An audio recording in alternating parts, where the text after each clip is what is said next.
আসসালামু আলাইকুম রহমতুল্লাহ। প্রিয় কৃষি উদ্যোক্তা ভাইয়েরা, আশা করি সকলে ভালো আছেন।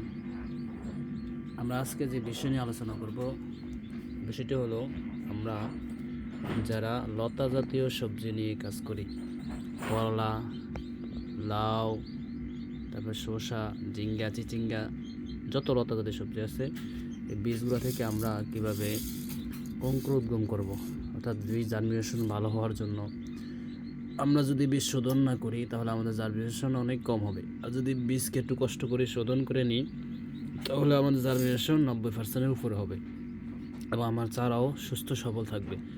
বীজ যখন শোধন হয় তখন বিভিন্ন ফসা রোগ থেকে চারা বেঁচে যায়। যেন আজকে ভিডিওতে এই বিষয় নিয়ে আমরা বীজ শোধন কীভাবে করব। আমরা যখন বীজের প্যাকেট ক্রয় করি তখন আমরা আমাদেরকে বলে দেয় যে কিছুক্ষণ বীজ রোদে দিতে হয়। হ্যাঁ, রোদে দিলে অনেক ভালো হয়। আমার একটা ভিডিও আছে, দেখতে পারেন, যে আমরা কতক্ষণ রোদে রাখবো।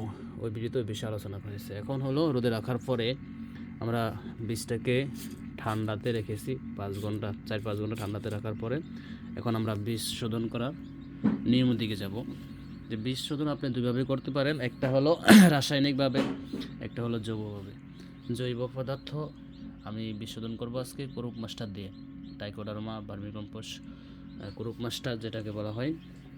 এটা হাফ লিটার পানির সাথে আমি এই যে 5 গ্রাম কোরুক মাস্টার দিয়েছি। 5 গ্রাম কোরুক মাস্টার দেওয়ার পরে আমি 12 ঘন্টা এই যে শসার বীজ এবং 14 থেকে 16 ঘন্টা করলা বীজ ভিজিয়ে রাখবো। আমি 2টা ভাণ্ড নিয়ে নিছি পাত্র। এই পাত্র থেকে আমি অর্ধেক পানি করলাম।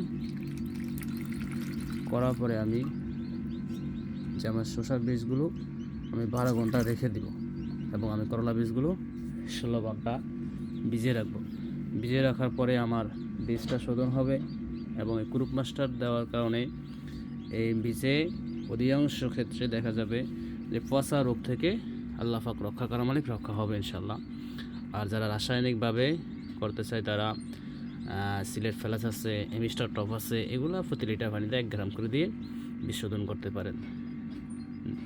যাই হোক, দেখা যাক যে আমাদের বীজ শোধনের পর আমরা কিভাবে এগুলাকে আবার কাজ আছে আমরা ফুলটি করে অর্থাৎ পোটলা করে আমরা রোদও রাখবো, রাতে আমরা তাপও রাখবো। ওই বিষয় নিয়ে একটা ভিডিও হবে ইনশাল্লাহ। আপনারা যারা বীজ শোধন করবেন, কষ্ট হলো বীজ শোধন করার চেষ্টা করবেন। আপনার জার্মিনেশন অঙ্কুরোদ্গম ক্ষমতা বাড়ানোর জন্য অল্প কষ্ট করেন। এই কষ্ট দ্বারা আপনার ভবিষ্যতে অনেক কষ্ট থেকে বাঁচিয়ে যাবেন ইনশাআল্লাহ।